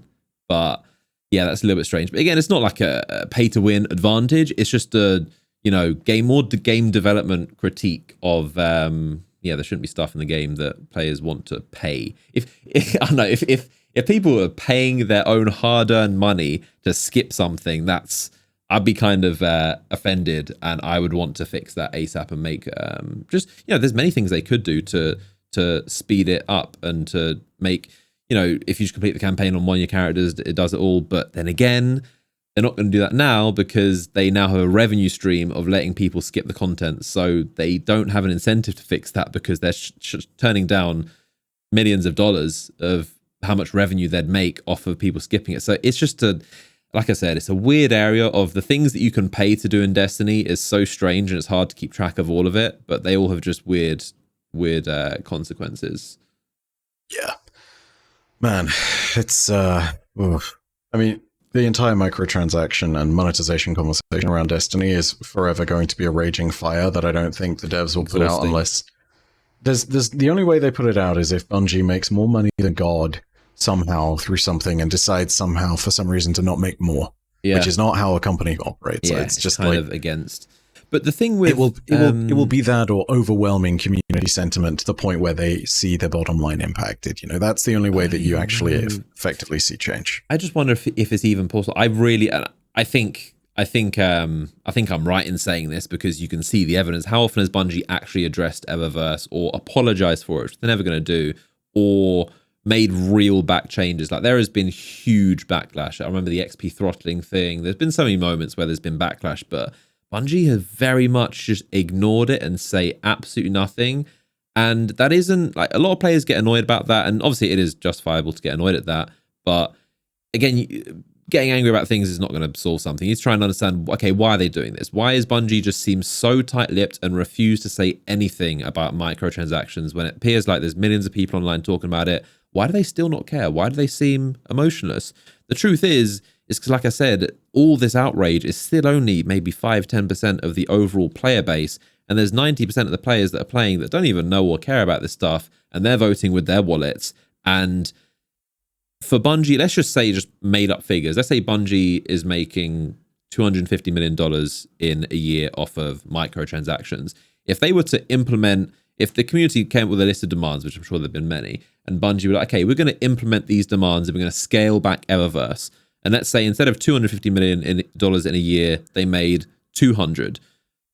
Would pleasing 10% or whatever percent of the online community and Reddit and Twitter and YouTube and content creators who are very loud, but would pleasing them be worth losing $50 million in revenue? And obviously these are example numbers, but the reason why it's very tough, it's tough to imagine Bungie making any changes because we're talking about millions and millions of dollars, and it cannot be understated enough how much money Bungie make from microtransactions. We've all heard rumors and reports and inside stuff, but it is a cash cow, and there's a reason they're doing it. They're not struggling right now. They're actually making lots and lots of money by all accounts. So it's really, really tough to go up to a company making hundreds of millions, maybe worth, obviously they're worth what, 3-point-something billion dollars, and to tell them, can you stop making as much money? Can you just like make less money? Like it's, again, I'm all with everyone and most criticisms, but there's a reason why Bungie are tight-lipped about it, and it's very tough to go up to a company, like go up to Apple and be like, I like your iPhones, but they're so expensive. Can you just like tone them down a little bit? Apple will just laugh at you. So it's just like, well, no, that we've priced this for a reason because this is the most profitable and you guys are buying them and this is how we make money. So going up to a company and ask them, can you just make less money to make us happy? It's tough. But again, I'm not saying I agree with Bungie wholeheartedly. I'm just trying to objectively look at the situation and why Bungie aren't doing what a lot of people are asking for. Yeah, I hate to say that that's kind of where the lay of the land lies, but unfortunately it is. You know, we can ask for more respectful practices when it comes to monetization every single day, but the reality is that for every player who sits there and says something, I imagine about how many players there are who silently just continue to buy eververse stuff. Either way, the conversation continues. It will rage forever as a fire in the background. And they haven't said anything so far, have they? Have they responded to it? I don't know. I don't think so. I think they've just kind of rode this one out because that's really all they can do. Wait it out. Just even so, it's entirely possible that I've missed a TWAB thing there, but still, there's a lot going on, and we generally speaking get updates on how Eververse is going to change at the beginning of seasons or the beginning of expansions. So I'd look out for those different little bits and pieces if there is going to be a change. Yeah. Something else that was a very, very big reveal, but had quite a strange reaction would be Marathon. Bungie announced a whole brand new game, which is a very, very big deal. First time in more than a decade. A whole new game, brand new Bungie game, a whole different website. New game. Oh yeah. Not a new game, but a new product alongside Destiny, but obviously it's off the existing. I mean, that was what, 93, 92 when the Marathon came out? This is 94. This 94? Is nearly 30 years old. Older than most of the people playing Destiny 2. Older than Marathon me. Older than me. It makes us feel very, very old, or young, I guess, in some senses. But this game is ancient so far that, 10-year-olds playing would be like, oh, this is a brand new game. It's like, it came out when? The 1900s? The previous millennia? 1900s? It's a game from the 1900s when the computers were big boxes and before the days of high-speed internet and dial-ups. But Back in my day, we used to have Marathon, but it was one of the first 3 games to let you shoot guns akimbo, and there was still no reload button. By the way, there is no reload button in Marathon. That's real, by the way. I hope they add one. I'm sure they'll add one. What was what was your opinion on the reaction? I'll go first quickly, but I thought it was definitely not the reaction you would expect from an entirely new Bungie game that's going to be released. You would expect it to be just, as exciting, if not more than Destiny. It's like, wow, we've got an entirely new thing. For the first time, Bungie isn't only just working on Destiny with a separate thing. It's got, a separate website. It's not just like a Destiny add-on or a spin-off. A lot of it was, or I guess the reason why people weren't so happy would have been, and first off, obviously, I'll just say the game looks amazing. It looks, the typical Bungie polish, the soundtrack, the art design, of course, incredible. I'm sure it'll be a very good looking game. But one of the biggest things is that a lot of people simply aren't into extraction shooters. And extraction shooters are, I guess Escape from Tarkov is the kind of best example most people use, but it's a new genre. And there are simply, it's not just like a universal, oh yeah, I'll instantly buy. There's a lot of people who don't play PvP or competitive games and who are just like, yeah, I'm going to miss this one. This isn't for me. I like PvE. I like stress-free games. The idea of jumping into a world and you've got like a certain amount of time to get loot and you're against other players, and if you die, you lose it all. It's an adrenaline rush for a lot of people. A lot of people like, but a lot of people, especially a lot of Destiny players that like PvE, it's just not their cup of tea. So you've seen a lot of people be like, nah, extraction shooter, not for me. Which is kind of like surprising to see, like Bungie just reveal this whole new game. A lot of players are just like, nah, I don't really like those games, so I'll just miss that one. So it's been an interesting one. So I think that all comes down to the fact that Bungie is shooting for a different. A lot of the term shooting here is aiming to capture a different portion of the FPS market, as they should. Specifically the extraction shooter market. And you know why? It's pretty simple. Tarkov is huge. Games that have the extraction shooter blood in them are an enormous fraction of everything. It even, I say this very gently because I know it's a very different kind of experience, but it very much also fits in with the idea of a battle royale almost, because you are pitted in that kind of environment where it's not just a team deathmatch situation. Yeah. You have, relatively speaking, different things playing out every time across this much vaster expanse of everything. So when you sit there and look at the market they're trying to capture, it is very different from their contemporaries. Before we get into anything else, I will simply say that and this is going to be the take that I guarantee very few people care about at the moment, from a narrative standpoint, there are some cool things going on with Marathon. I think that they have some really awesome legs as far as the different narrative beats that they'll be pulling on for the actual game are concerned. I also think that Marathon is a universe that is so rich and dripping with lore that if they want to do these kind of emergent events in-game, as Bungie is very much known for doing, they will be able to create some absolute masterpieces of player-created content. Think of the Whisper mission, right? This is the thing that everyone always goes back to when we were in that sort of low point of Warmind and nobody was really content with anything.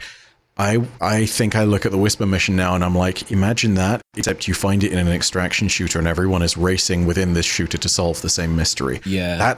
There will be a secrets community in Marathon, I predict, like no other. And it's going to be bound up in the lore community too, because you know what? People who sit there and really flesh all of that stuff out are going to have an experience like no other. Bungie is very good at making these things that suddenly change the entirety of the game and to give everybody this new out that changes the fabric of it.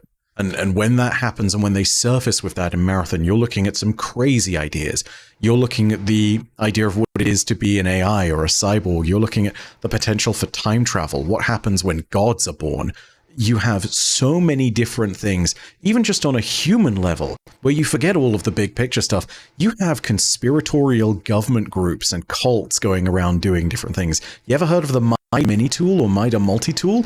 Yeah, that's a Marathon reference, as it turns out. And they have crazy story because they're an entire organization that took over Mars for 3 months.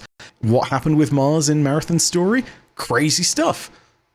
You know, like, even down to the point where Marathon itself, the ship that the entire franchise is named after, is actually a ship that's been made out of the carcass of one of Mars's moons. You know, like, I did not know there's that. there's a lot of huge stuff going on in Marathon as far as the narrative is concerned. They've got a license to do a lot, and just kind of in the theme of the whole post-apocalyptic or just whatever scavenging space pirate, they can just borrow from the themes that they just know so well about Destiny and just put it into this whole different game and just run wherever.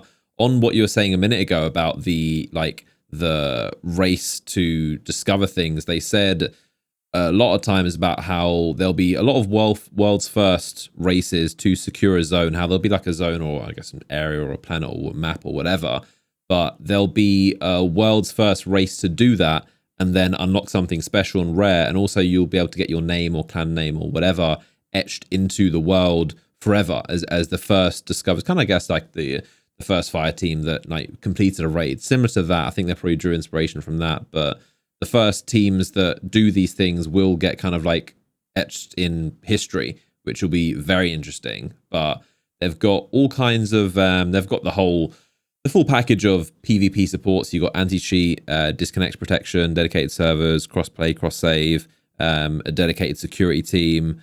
They've got all the nuts and bolts of PvP, which is where the next criticism has come from a lot of players. People are very unhappy that, I mean, it seemed kind of obvious, and a lot of people had said and predicted it before, but a lot of the resources and attention for Destiny's PvP has gone into Marathon. And again, I don't know, there's obviously going to be people who disagree with me and some people who agree, but to me it's the least surprising thing in the world. It's been obvious for, I don't know, 5 years that PvP is not a priority. It is the side piece of Destiny, which is PvE. Again, whether you like or dislike that, it's just a fact. Obviously, a lot of people who are PvP mains and love it, and justifiably so, are unhappy.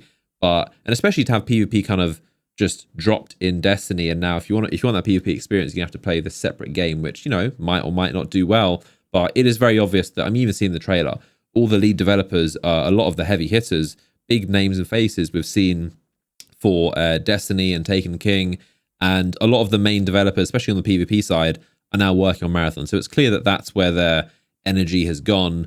But I just, and I'll let you give your piece on this as well, but I just feel like it's kind of sad to see, but I really feel like a lot of people don't really get why PvP is the way that it is. And I just think that a lot of players have like lists of demands and requests, and Bungie needs to do this, they need to fix this, and why can't they tweak this? But I'm pretty like I've said it in many podcast episodes, but I really don't see a day where Destiny PvP, Destiny 2 PvP will ever reach a state that most of these players want, because all of these golden ages, like if you think about like when was a good time of Destiny PvP, when was it at its best, when were the golden ages? You'd think like, you know, Destiny 1 launch around Taken King, you'd think for Destiny 2 probably Forsaken.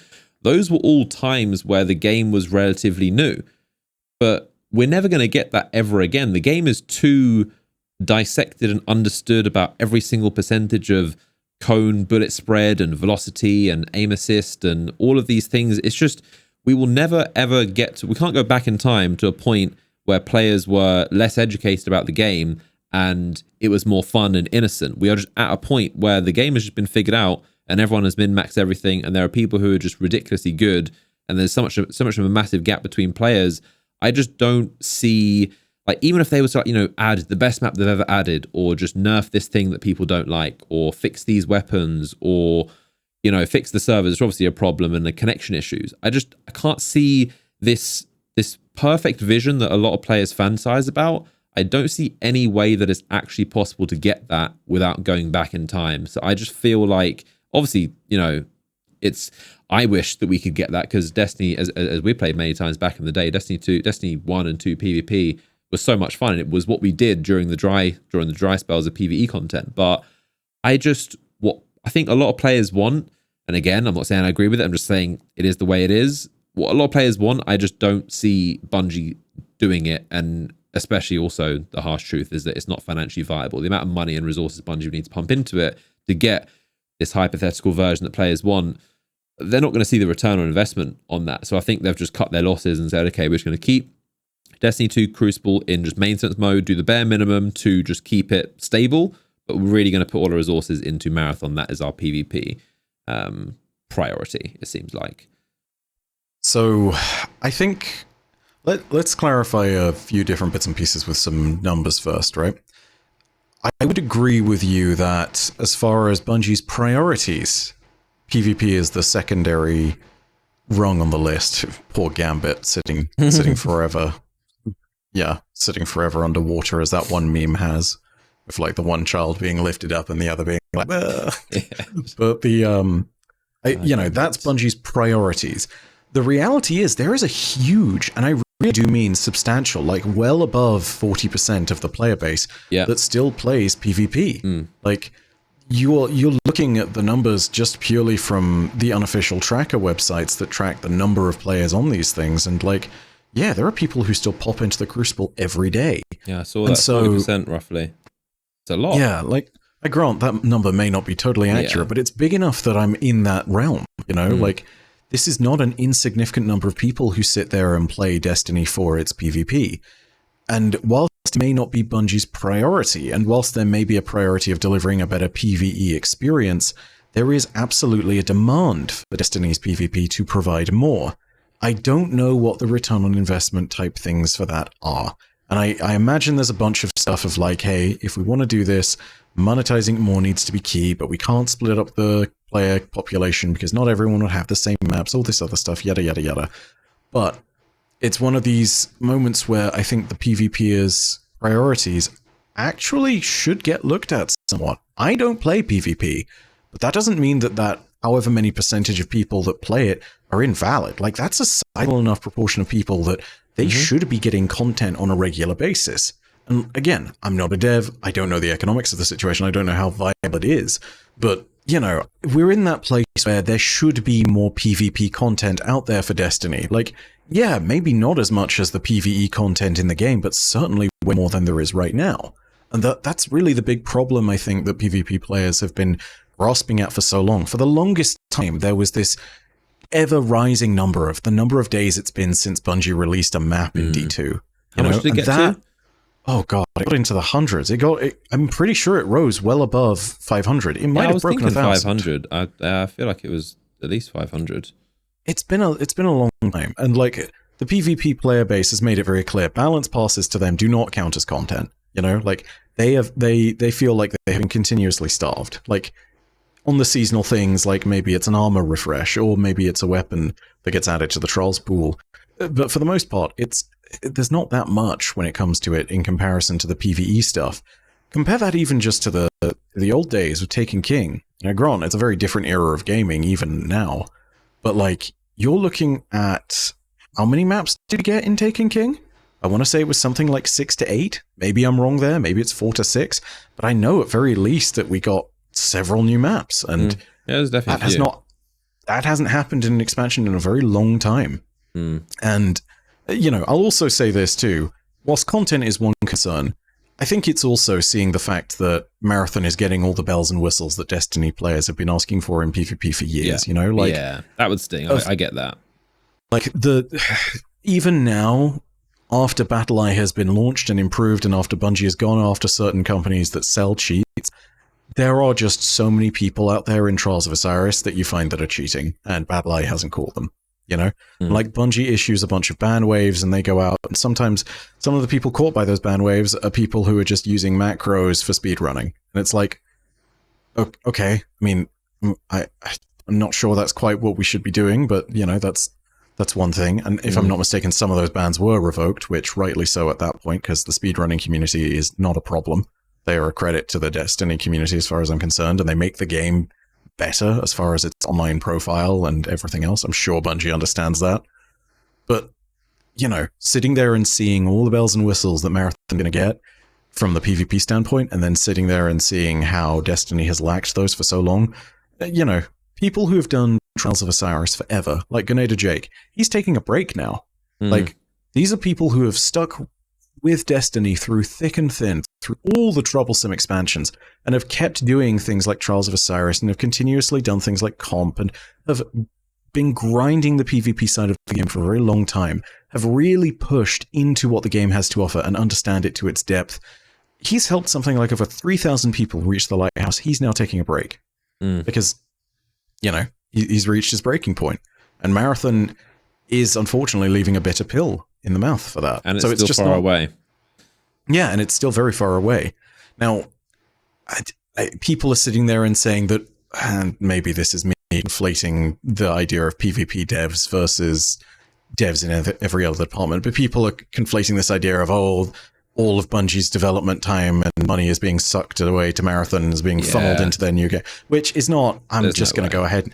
I'm going to throw some water on that argument, and I know that's very compelling to a lot of people. And from the PvP dev side of things, I think there's a very legitimate point. We've seen lots of their higher ups move on to Marathon, and it's clear that there's a lot of talent on that team, which, fair enough for those devs. I'm sure they have great jobs right now, but it's one of the moments at which I think that does not apply to the health of the game overall, and that's a very important distinction to make.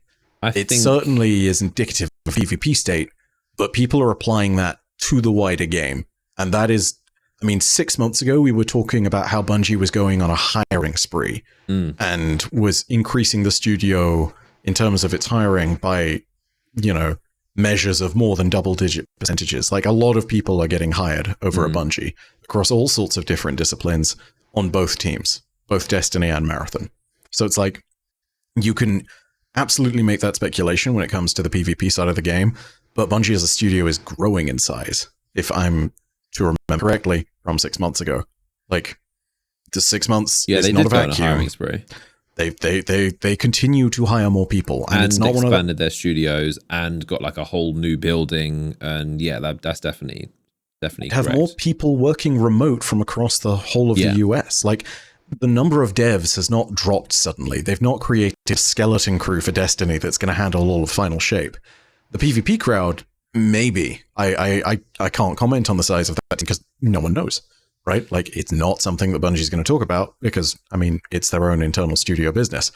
But when it comes to the idea of people trying to take that and apply it to the entire game and saying that Destiny in its entirety is funding Marathon, technically true, but also not in the way that people are trying to skew it, where they're trying to say that Destiny is this, little phylactery that is creating the lich that is Marathon. Like, that's not... And they've also got it's a fun, compelling image to have this idea that, Marathon is the vampire feeding off of Destiny's corpse, but Destiny isn't a corpse in the first place. Like, the player numbers are super high, they're still making a ton of money, and they're still planning on making content. Destiny isn't dead, like... But it's easy to come up with these narratives when we don't understand anything about game development. It's like, Bungie, you're abandoning this. They've also got the new Amsterdam studio as well, so they're expanding worldwide, but... I will. Go on. No, you go. I will say that those gameplay narratives, the player narratives of like they're doing this. It's understandable how you could come to that conclusion. But again, it arises from the fact that we all have imperfect information. I think we all need the little self-awareness to sit there and remind ourselves, like, hey, we're out. Yeah, exactly. Like, we only get to look through the frosted glass, and we get to see the shadows behind the wall, and we don't know what the hell any of those mean. Yeah. Like, we can't see any of the details and the nitty-gritty that goes into the development process of it. And that's, just because that's how the entire system of it works. Like, we all have that moment. I am 99% sure every gamer in the universe has sat there and had a backseat game development moment. Oh, yeah. Myself very much included in that. We probably do it at least a couple times on each episode. It's part of it's part of the fun of life. But I think there's a bit of a not miscommunication, but just distortion of the truth between Bungie are obviously advertising how many new devs they've got and showing you familiar faces and talking about how many devs they've got to try and instill confidence in that we're putting a lot of effort into Marathon, but I think a lot of people are taking that as if, they've taken all the devs. No, there's still a lot of people working on Destiny 2. They're just trying to encourage that it isn't just like 3 people working on Marathon. We have a lot of big names, heavy hitters, very experienced Bungie devs. So a lot of people are taking that as, they've just taken all the developers. But business-wise, Destiny is the golden goose and it is the cash cow. So they aren't just going to be abandoning it to take a risk on a brand new game. They are going to be still prioritizing Destiny and then hope that Marathon can be financially viable. But it's definitely not the case that they're just going to just sack off Destiny and just this one of the most successful game franchises of all time, against all odds. Very surprising.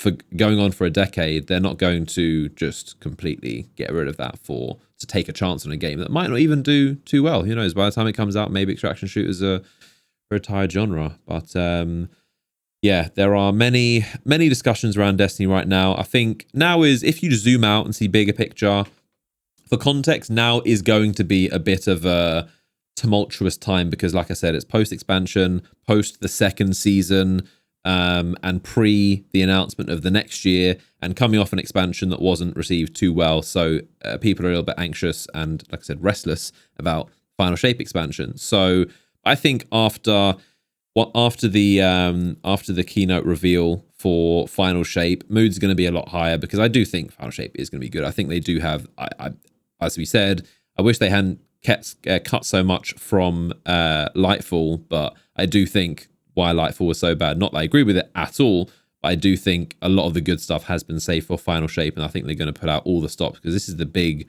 finale. Again, not that it's going to end, but I think they're going to do a lot of big stuff, and I think even the announcement for that in August is going to instill a lot of hype, and then we just have the road to Final Shape. I really hope that they pull out all the stops for it. Like, unsurprising that any of us should sit there and say this. You know, we have a vested interest in the success of this game, just like any developer would.